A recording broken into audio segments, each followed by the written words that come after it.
African Center for Energy Policy, an organization we based in Ghana, and don't they work with country them in Africa of mining policy, transparency, and environment issue them. And this body don't they work with the Salon Extractive Industry and Transparency Initiative Office for improved transparency, accountability, and environment sustainability. Also, the policy lead climate change and energy transition. Now, this organization, Charles Ofori say, then I would say better control not the person mining and stone, where that Sunday unbog the country environment and save the May government they lost plenty couple. Charles Ofori explain more to reporter Musa Kamara inside this interview.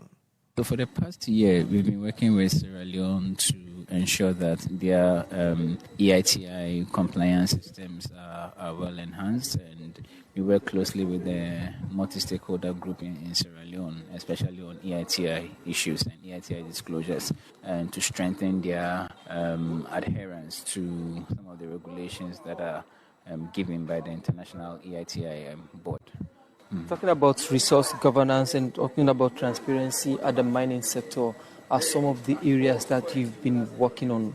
What has been the change that you think that has been created through your work in these areas? Because when it comes to mining and also the benefits of mining to the people, it has been a very serious concern over the past years, which is one of the areas that facility is working around. Yeah. So basically, we want to improve on revenue disclosures and revenue assurance within the sector, especially with regards to community level and the subnational level revenue management. In Ghana, our focus, much of the focus of our work also relates to how monies that are received from the top, that is the central government, really translates to development at the subnational level. So we've had a lot of engagements with the public sector players, the ministries of finance, the secretariats in charge of these revenue institutions to look at ways that these revenues can be channeled towards the subnational government for development to happen at that local level. So that is what we want to channel within this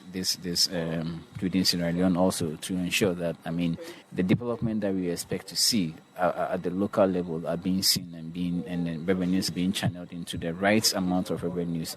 We started not so long, it's early days yet, and we hope to see a lot of development occurring in that based on our advocacy. You work with regional and sub-regional organizations around Africa.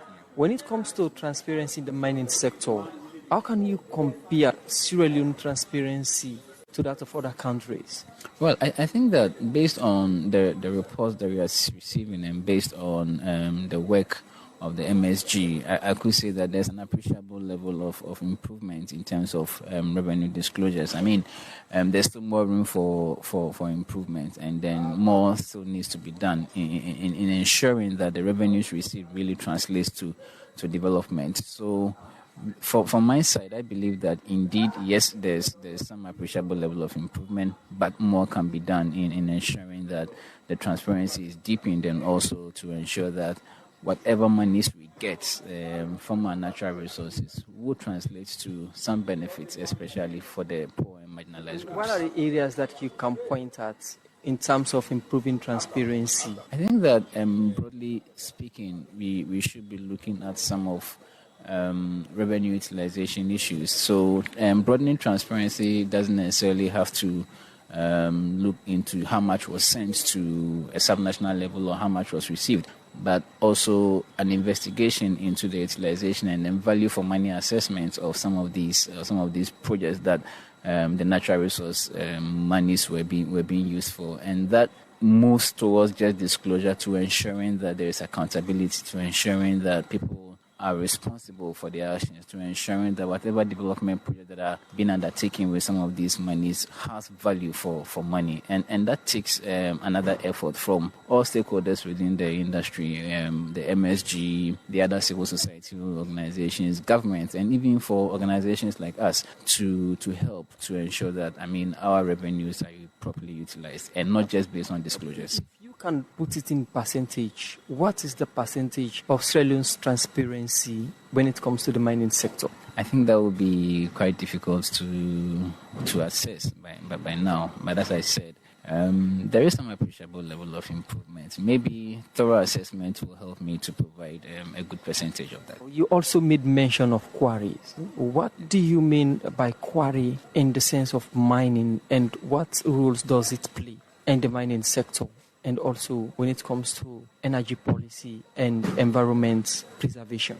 Quarry is also another form of industrial mineral. Most of the time when we talk of minerals in Africa, mostly we are considering the precious minerals, the golds, the diamonds, the manganese, the bauxites.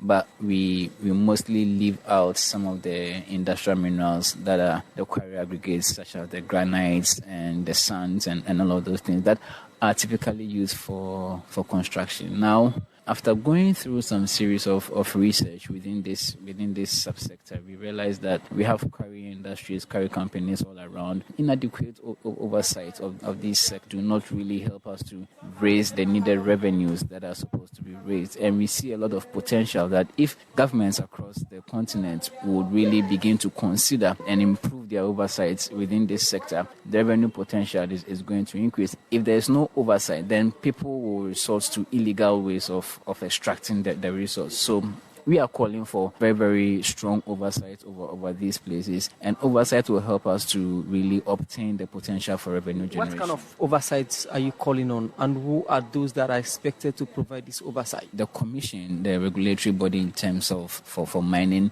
the tax agencies, the civil society organizations, and also the MSG in terms of the EITI are all supposed to play a role. If it is well managed, what do you think it is the potential of this sector in generating income? And also, if it is not well managed, what could be the damage on the environment? Yeah. Quarry sector has a revenue generating potential of about 17 times or 18 times more than how much we are generating now. But we are losing the monies just because of the weak oversight within the sector. So the strong oversight has potential for raising a lot of revenue, which is more than 10 times what we are getting. Has your finding in any way in Sierra Leone shown any exploitation of the sector that has an impact on the environment? We saw a lot of places where some form of unsustainable quarry practices are ongoing, and we see that it is important for the sector regulatory authorities to really begin to have more eyesight and oversight on some of these practices. A thorough assessment of some of these areas is required. The quarry is as important as other mining sectors, and it's important that we begin to have much oversight towards that.